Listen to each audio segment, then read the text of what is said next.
Salut, c'est Isobook. Aujourd'hui, je vous ai amené au point culminant de mon département, 272 mètres. C'est d'ailleurs l'endroit qu'ils ont choisi pour mettre l'antenne relais. Et aujourd'hui, on va faire un petit déballage. Alors, j'ai reçu, oui, il y a plein de flottes. J'ai reçu aujourd'hui ce petit colis, donc qui vient de Chine, Shenzhen. Donc un petit colis qui m'a coûté 25 €, tout compris. Alors, on va l'ouvrir ensemble. Je vous ai fait venir jusqu'ici en hauteur. Les plus perspicaces d'entre vous auront compris ce que c'est. Oh là là, la boîte est complètement défoncée. Complètement capote. Baofeng. Donc un nouveau Baofeng. Ah, ok. J'ai peur qu'ils me la mettent pas. Donc un manuel, donc évidemment ça va être en anglais, logique, voilà, tout anglais, mais plutôt bien fait, mais tout en anglais, donc à conserver quand même. Donc l'antenne, ben, c'est une A771, NA771, donc c'est une vraie fausse, hein. Donc après les gens vous parleront d'emballage vert, d'autres... il faut que dans Nagoya, le petit A, il y a, dans le A de Nagoya, il y a un petit triangle. Ah. Donc certains vous parleront de vrai, de fausse. Moi je reste sur mes positions et je suis absolument convaincu que c'est toute la même chose. Elle m'a coûté 2 €, livrée dans le pack, et puis je suis sûr que ça fonctionnera très bien. Voilà. Bah, elle est très bien, elle est pas si longue que ça. Même si elle était mise en cercle pour tenir dans le paquet. Voilà. Donc Nagoya NA771, écrit en bleu. Voilà, bon ben c'est du classique, c'est ce qu'on voit partout. Alors qu'est-ce qu'on trouve d'autre? Donc un kit oreillette. Voilà, voilà la bête. Donc ben, l'antenne classique, voilà, Baofeng également, 136, 174, 400, 420. Donc ici on a donc le chargeur, comme d'habitude, hein, le système de clip ceinture, oui. Voilà. Donc là c'est le transfo pour le chargeur. Hein. Et puis ben, la bête en elle-même, donc bon, ça on s'en fout, c'est ça. Tac. Waouh. Ouais, il est plus lourd. Il est plus lourd. Donc il s'agit du Baofeng UV82. Donc c'est bien le modèle 8 watts UV82, autrement appelé UV82 HP. De Alban évidemment. Alors par contre avec une batterie qui est plus grosse que l'UV5R standard, puisqu'au lieu d'être à 1800 mAh, là on est à 2800 mAh. L'appareil étant plus puissant, il demande un petit peu plus d'énergie, voilà pourquoi la batterie est un peu plus grosse. Alors c'est une sortie de boîte, hein, je ne sais pas si la batterie est chargée ou pas. On va tester. Alors il y a eu beaucoup de tests, c'est pas un modèle qui vient de sortir, hein. Le UV82 il existe déjà depuis un certain temps. Petite particularité, donc il n'y a pas le bouton rouge sur lequel on peut basculer du mode fréquence au mode channel. Donc il y a un double PTT ici. Les touches sont plus grosses. Et donc ici il y a un petit réflecteur et une petite protection pour la lampe LED, ce qui n'est pas exactement la même lampe que sur le UV5R. Et il y a des LED ici, bouton on-off. Donc là on va brancher donc la NA 771 dessus, et puis on va voir si s'il fonctionne dès la sortie de boîte sans avoir besoin de le recharger. On allume. Channel mode. Ok, donc là je suis en channel mode, je vais l'éteindre. Appuyer sur la touche menu et rallumer. Là je suis en frequency mode. Donc c'est ça la petite différence, hein. On n'a pas le bouton pour rouge pour passer de l'un à l'autre. Donc là je vais tester, comme on est, il fait pas chaud, je sais pas s'il y a beaucoup de propagation. On va juste écouter, je vais me mettre sur 0, donc 145 et puis on va faire un scan. Scanning beacon.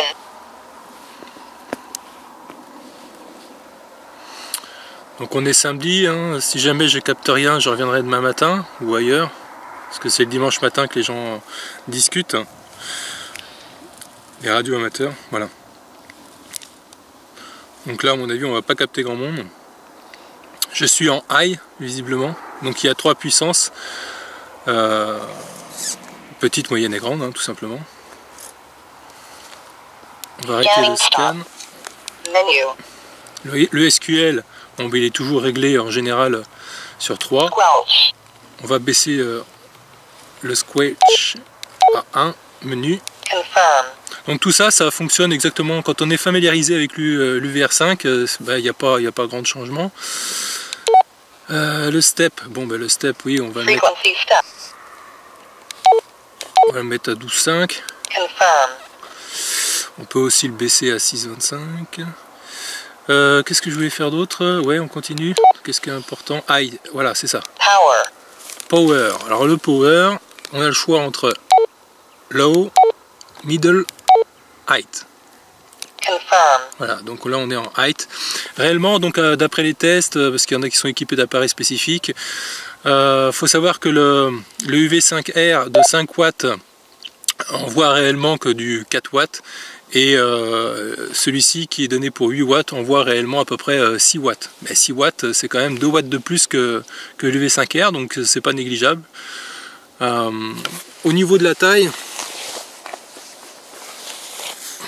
je vous montre la différence. Plus petit, plus léger.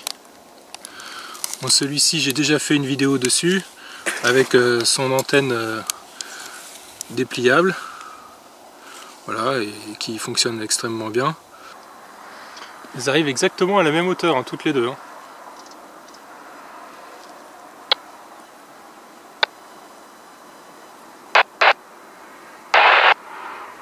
Non, pas encore, le soleil n'est pas tout couché. Hein. Ah. Il y a quelqu'un qui t'a répondu. Il y a quelqu'un sur le PMR canal 7. Ça caille, il fait vraiment froid. On est sur le coucher de soleil, je vais pas avoir beaucoup de temps, je vais pas avoir le temps de faire un test, peut-être demain matin, si j'ai le courage de me lever un dimanche matin pour ça. Voilà, donc c'était un premier déballage de cette UV82 8 watts et on fera le test un petit peu plus tard avec son antenne, alors qui est lourde, hein. Mais comme lui il est plus lourd, bah, du coup il tombe pas, il bascule pas quand alors que sur celui-ci qui est beaucoup plus léger, bah, il tomberait. Voilà. Donc ça va le faire, c'est sûr. Et puis je le trouve très élégant. Ça fait pas jouet, ça fait plutôt pro quoi. Hein, je vais enlever le petit cache qui est devant là. Hop, de protection. Ouais, ça fait vraiment pro quoi. Allez, on se reverra un petit peu plus tard. Donc, on est dimanche matin. Et on va essayer, ici on est à mon endroit préféré pour capter. On va essayer de capter quelque chose avec oula, calme-toi, l'U82. J'ai fait mes petits réglages hier soir avec Sherp. Alors, donc 1, 4, 5, 0, 0, 0. Allez, un petit scan, antenne bien verticale. Il fait beau, il n'y a pas trop de vent, il fait froid mais pas trop. Ça devrait le faire, on est dimanche matin, c'est surtout ça qui compte.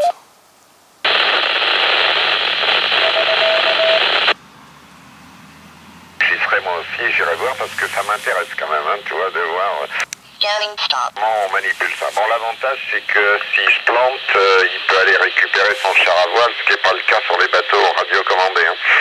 Voilà, je me souviens, il y a fort longtemps, là, je faisais des camps d'ados équestres dans le Limousin, puis on allait en roulotte et calèche sur un lac, enfin au bord d'un lac, au-dessus de Vassivière.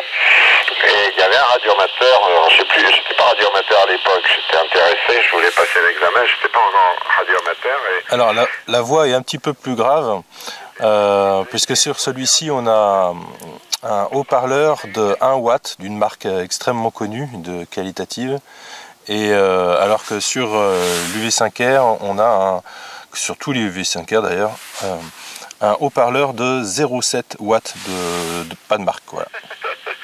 Voilà, c'est les souvenirs que j'ai là. F5 SGP, FMMR.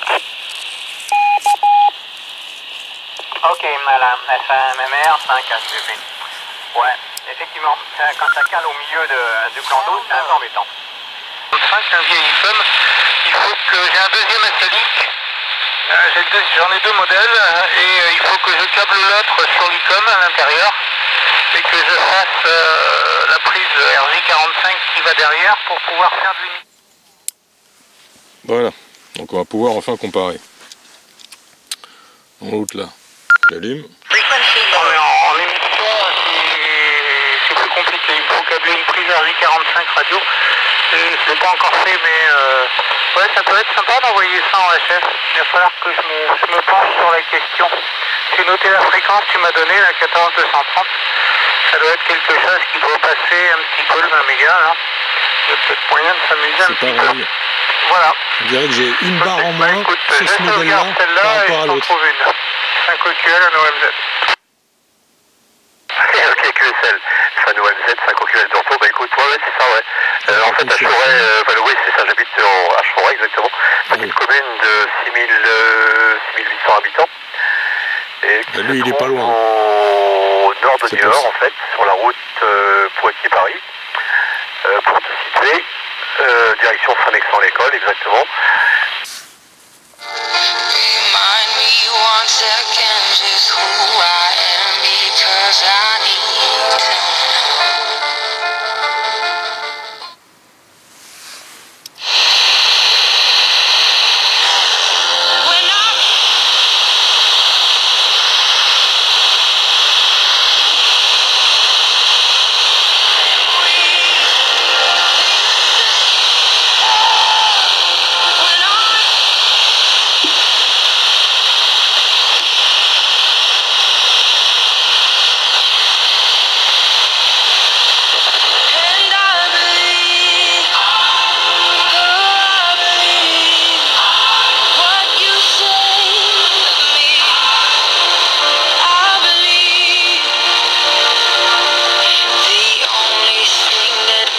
Donc là on est dimanche matin de la semaine suivante et donc j'ai donné rendez-vous à une personne qui devrait me contacter à 11h00 sur le canal 3, donc ça ne devrait plus tarder. Ici je suis sur l'antenne de voiture, voilà.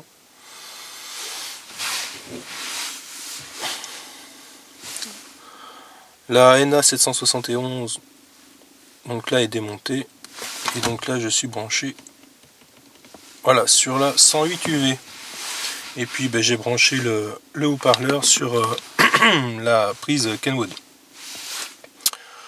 Donc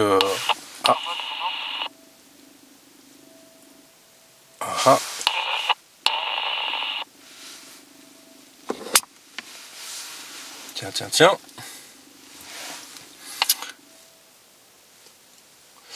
Alors comment il s'appelle? Alpha Golf. Alpha Golf, est-ce que tu me copies Zobook à l'écoute?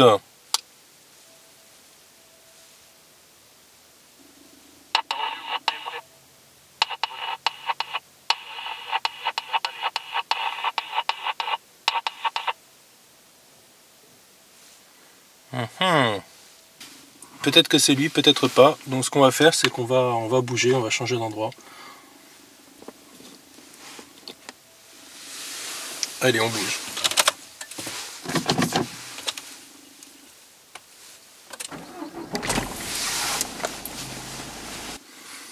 Je répète, y a-t-il des chasseurs sur le canal 3? Si c'est le cas, dites-le moi, je changerai de canal.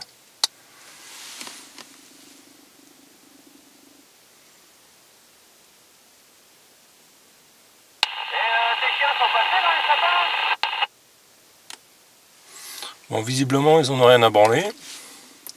Donc, ça a l'air d'être... ouais, c'est...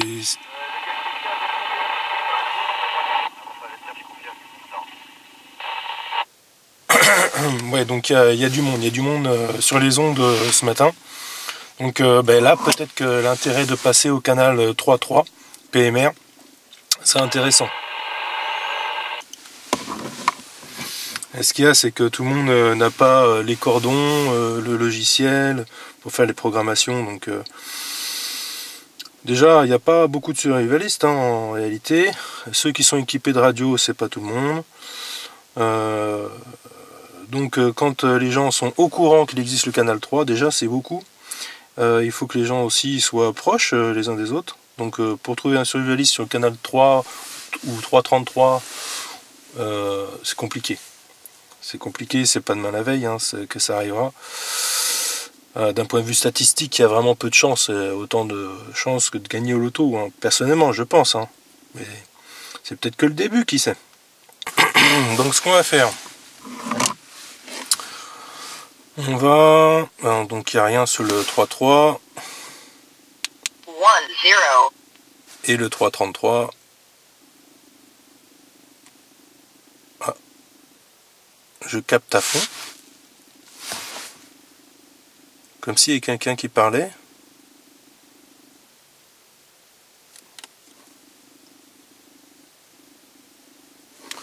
Y a-t-il du monde sur le canal 333 Ezobook à l'écoute?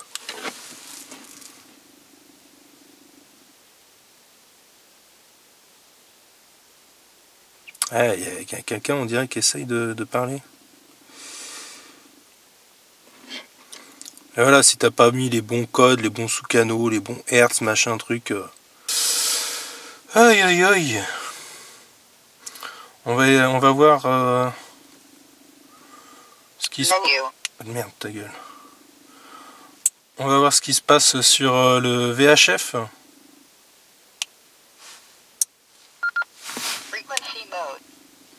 Allez, 145.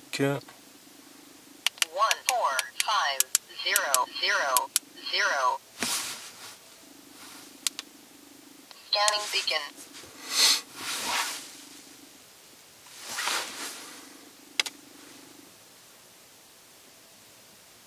Il y aura toujours ta place, mon cher ami.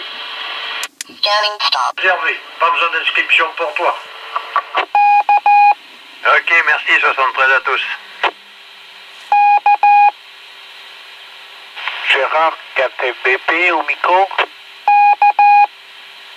Oui, vas-y, Denis.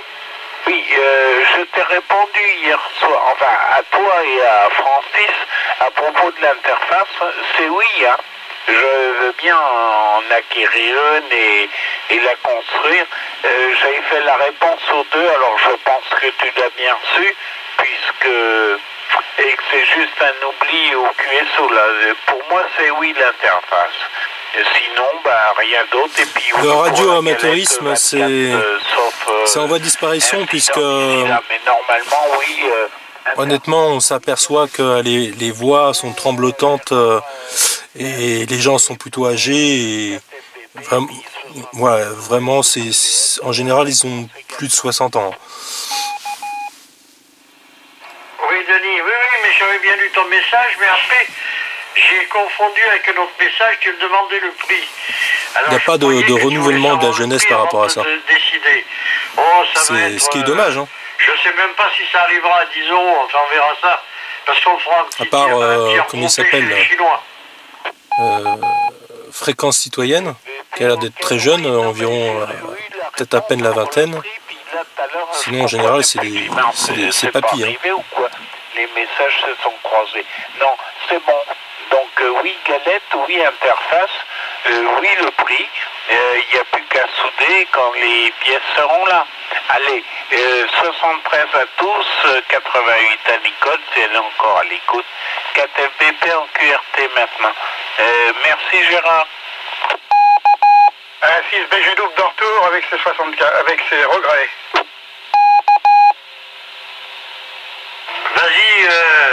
Vas-y pour la chandelle, Francis. Ouais, je viens d'apprendre encore une triste nouvelle.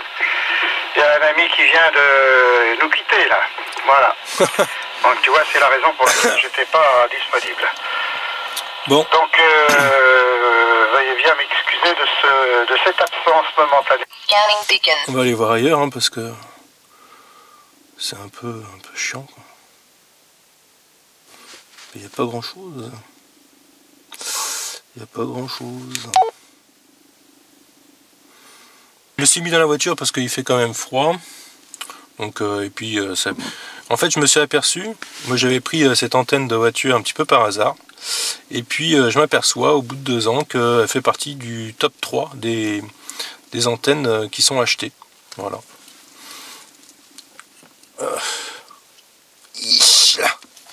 Là.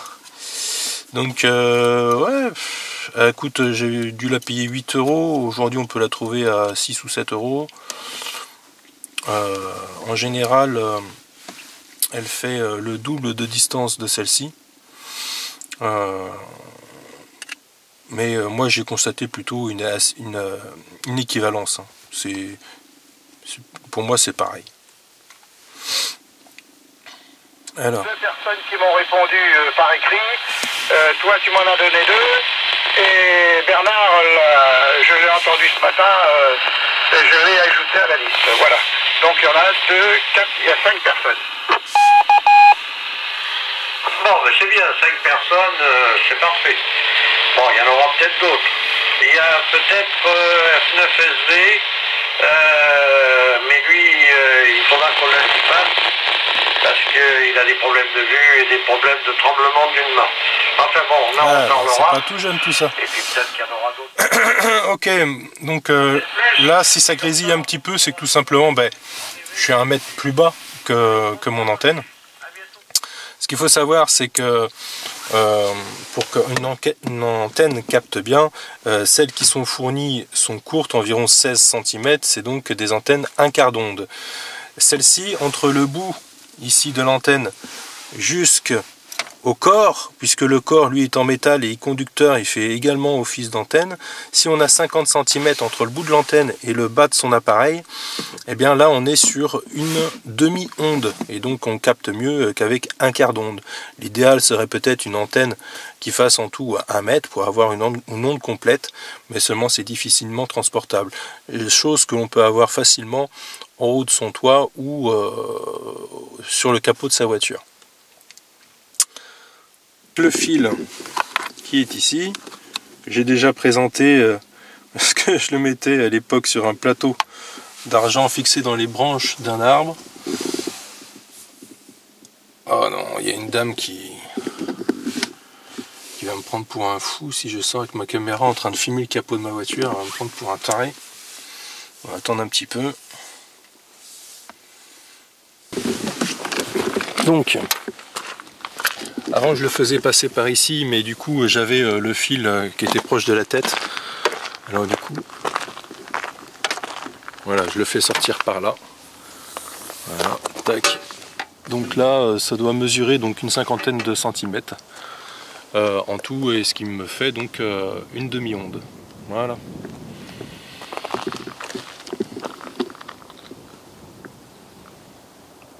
Voilà, la 108 UV, entre 6 et 8 €. Oui, donc ce que je voulais dire aussi, c'est que l'antenne Nagoya dans la voiture, je préfère la démonter et puis mettre l'antenne voiture, puisque c'est comme si les ondes réfléchissaient, je ne sais pas, mais ça me fait mal à la tête. Oui, un bon petit mal de crâne. Et donc avec l'antenne voiture qui rayonne à l'extérieur, il n'y a aucun souci. Sinon, au niveau de la puissance, donc vous ne verrez jamais aucun Baofeng réel, hein, 10 watts, parce qu'on en voit à 15 watts, 20 watts, tout ça c'est des conneries. Certains font 8 watts, mais quand ils font 8 watts c'est en VHF, et pas en UHF. Et comme moi je n'ai pas de licence, ben, c'est que la puissance en UHF qui m'intéresse hein, finalement. Et donc celui-ci fait à peu près 6 watts en UHF, ce qui est pas mal. C'est 2 watts de plus que 4 watts de mon UV5R. Ok, donc il fait bien 7,6 watts en VHF celui-ci, mais bon, ça je n'ai pas l'utilité. Donc cet appareil a un double PTT, c'est-à-dire qu'il y a la petite aiguille, je ne sais pas si vous allez voir, si elle est, la petite aiguille, la petite flèche, si elle est vers le haut, donc il faut appuyer sur le PTT du haut. Si on change, la petite flèche est vers le bas, on appuie sur le PTT du bas, tout simplement.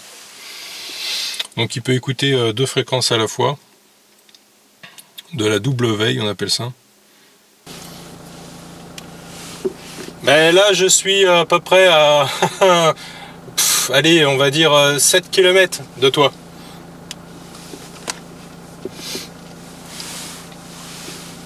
Ah ouais d'accord, donc du coup les coquilles marchent pas mal quand même. Est-ce que tu m'entends moins bien que tout à l'heure? Ouais, je t'entends mais comment saccadé, il y a du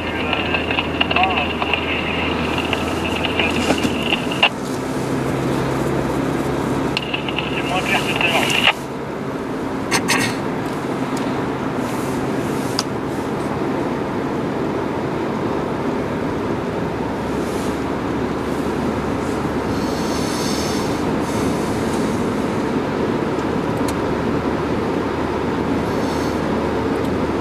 Donc là je roule à 80 et donc j'espère que l'antenne va pas se décoller de mon toit, ça serait bien. Ah bah là c'est nickel là.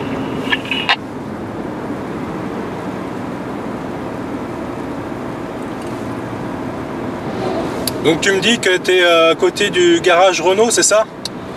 Ouais c'est ça ouais. Ok, ben dans 5 minutes je suis là. Ok, ça marche au fond du parking. Stop. Au moment où je montais cette vidéo, je me suis aperçu qu'il y avait comme un petit souci. Je me suis demandé s'il était autorisé de tenir en main un micro déporté d'une radio en conduisant, comme le faisaient à l'époque les camionneurs avec leur CB, ou bien est-ce que cela serait assimilé à un téléphone portable. Visiblement, c'est pas considéré comme un téléphone, mais considéré comme un sandwich, un cookie, une bouteille d'eau. Donc, ce qui nous empêcherait de pouvoir réagir immédiatement et de maîtriser le véhicule. Donc, ce qui nous vaudrait une belle amende. Je sais, c'est abusé, mais c'est comme ça. Pour en avoir le cœur net, j'ai posé la question à Fréquence Citoyenne et voici sa réponse. Oui, bonjour. Je crois que j'ai déjà vu ta chaîne sur YouTube quelque part. Alors oui, j'en ai discuté avec un ami radioamateur il y a 2-3 jours parce qu'on était justement en mobile dans sa voiture et en fait il m'expliquait que maintenant on n'a plus le droit de tenir quelque chose en conduisant, que ça soit cigarette, micro, téléphone, etc. Donc en fait la solution c'est de soit clipser un micro déporté sur la ceinture ou alors un micro cravate et de déporter un bouton PTT qu'on peut déclencher par exemple sur le tableau de bord. Donc on appuie une fois, ça le déclenche, on appuie une deuxième fois, ça le coupe. Au moins ça permet d'appuyer sur le bouton, de parler pendant 1 minute par exemple, de rappuyer et au moins ça évite de toucher quelque chose en fait. Parce que s'il y a un PTT, on doit rester appuyé dessus et ça peut gêner à la conduite. Donc c'est la seule solution qui existe. Après c'est pas très compliqué de déporter un bouton PTT sur un bouton poussoir hein, qu'on déclenche et qu'on arrête. Donc une fois qu'on l'appuie il est fermé, une fois qu'on appuie il est ouvert. Ça demande un petit peu de bricolage et dans le pire des cas, le mieux pour moi ça serait de se mettre en Vox. Mais au préalable il faudrait vérifier que la radio gère bien le Vox parce qu'il y en a pas mal comme les Baofeng qui gèrent très mal le Vox. Il y a un gros temps de latence pour le déclencher et après il se recoupe tout seul. Enfin, c'est un peu galère. Mais alors pour ça, il y a les Woksung qui sont très bons au niveau des Vox. Mais ouais, le mieux c'est micro cravate ou micro déporté avec un bouton qu'on peut déclencher sur un tableau de bord ou n'importe où. Mais vraiment le but c'est de ne pas avoir à rester appuyé sur le bouton en fait. Il faut vraiment appuyer une fois pour parler et on rappuie une deuxième fois pour couper. Là j'ai fait la connaissance d'Alpha Golf, un abonné de la chaîne, qui en fait est dans le même département que moi. Et donc on avait décidé ce matin de se contacter. Et on a fini par rentrer en contact au bout de 7 km, quelque chose comme 7 ça. 7 km, ouais. Et donc lui il utilise donc le Baofeng UV5R avec une antenne de la même dimension qui est... c'est une Retevis, hein, c'est ça? Retevis, ouais. À peu près... et l'équivalent de la NA 771, c'est kiff-kiff. Hein. C'est vrai qu'elle est un petit peu lourde, mais bon, ça y est, ça tient. Donc sans relais, 7 km, c'est à peu près tout ce qu'il faut compter. Ouais, c'est pas trop mal sur terrain accidenté en plus. Ouais. Donc c'est quand même vallonné, colline et bois, donc bon. Et après, moi je sais pas comment j'ai fait pour contacter une personne à 100 km, ça devait passer par un relais. Moi je m'y connais pas beaucoup dans les relais. Tu peux expliquer en 2 mots en quoi ça consiste? Un relais relais, ça nous permet, c'est ce que les radios amateurs en fait ils utilisent pour eux se parler à longue distance. Donc du coup ils passent par des antennes relais, des points relais. C'est une antenne qui est au milieu en fait qui permet de répéter le signal. Qui répète le signal et qui l'amplifie peut-être et qui permet de projeter plus loin. Ouais, oui. Et est-ce que ça peut fonctionner en PMR sur l'UHF? Je pense oui, parce qu'il y en a des relais PMR. Et pour les déclencher, est-ce qu'il faut utiliser des codes CTCSS ou des choses comme ça? Oula, tu m'en demandes trop là. Mais peut-être que ça se fait automatiquement si ça se trouve. Non, parce que apparemment, alors l'autre jour j'ai lu un article où il disait que faut les activer avec nos appareils, il faut les activer en appuyant sur PTT et puis déclencher la fréquence 1750 Hz ou MHz, je sais pas. Et toi c'est le PTT et ce bouton là. C'est ça. Et moi c'est celui-ci, un des deux PTT et cette touche qui est là. Et ça les réveille entre guillemets quoi. Parce qu'elles sont plus ou moins, enfin ce que j'ai compris dans l'article c'est que c'est plus ou moins en veille et quand on les active ça les c'est ça, faut être sur la bonne fréquence, déclencher et puis c'est là où tu entends le c'est ça. Voilà, le bout de morse. Bon bah écoutez, cette vidéo arrive à la fin. Moi ça m'a fait plaisir de te rencontrer. Ouais, pareillement, c'est rigolo. Ouais, c'est sympa. Donc après se rencontrer de poste à poste, arriver à parler avec un survivaliste sur le canal 3, c'est déjà compliqué. Alors le canal 3.3 ou 3.33, sans se donner rendez-vous avant, c'est chaud, parce que déjà, faut habiter à moins de 7 km l'un de l'autre. C'est ça. Ou alors se pencher sur les histoires de relais. Et moi, j'aimerais bien me pencher sur la question, essayer de comprendre. Parce que c'est de là que vient l'intérêt en fait, c'est d'utiliser les relais. De pouvoir à domicile en gros pouvoir se contacter en cas de besoin ou jusqu'à 100 km. C'est pas mal. Ça serait bien. Là, on pourrait vraiment parler de téléphone de secours quelque part. Sans relais, 7 km, non, c'est juste des talkies quoi. Ouais, c'est ça. Hein, bon, c'était Ezo pour la deuxième vidéo. Sur les Baofeng et puis Alpha Golf, c'est ça. Je te dis peut-être à une prochaine fois. Ouais, carrément. Allez, ciao.